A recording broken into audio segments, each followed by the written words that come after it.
على اثر هذه الفاجعه المؤلمه اللي ضربت الوطن الحبيب ديالنا.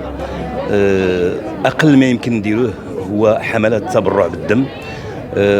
درنا نداءات والحمد لله السكينه كتستجب بواحد الشكل كبير، لدرجه ان الطوابير اللي كتسنى باش تبرع بالدم الحمد لله المغاربه كيتضامنوا بيناتهم وكيتعاونوا بيناتهم، وخصوصا في مثل هذه المواقف هذو المؤلمه جدا. للاسف ما كنتمناو لهذا الوطن غير الخير، واقل ما يمكن نديروه هو نتبرعوا بالدم.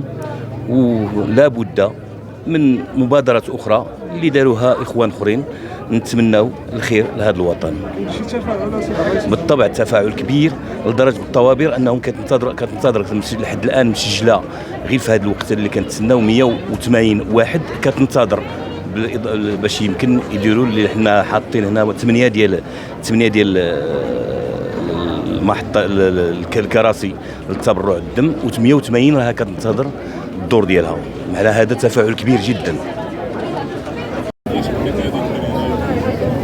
السلام عليكم، معكم زهراء مرجيج من ضمن فريق واحد الرشيديه اللي توج بانه يكون من ضمن هذه المبادره هذه. كنتمناو من جميع المغاربه انهم يتضامنوا مع الاخوان ديالنا وانهم يجيو يتبرعوا بالدم ديالهم، ونتمناو المغفره والرحمه لجميع اموات المسلمين. بسم الله الرحمن الرحيم. جينا خويا لهنا على حسب هذا النداء ديال التبرع بالدم باش على نتعاونوا مع خوتنا اللي تضروا بالزلزال، وكننصح الشباب كاملين اللي يجيو يتبرعوا باش ننقذوا بزاف الناس اللي خاصهم الدم الله يسهل.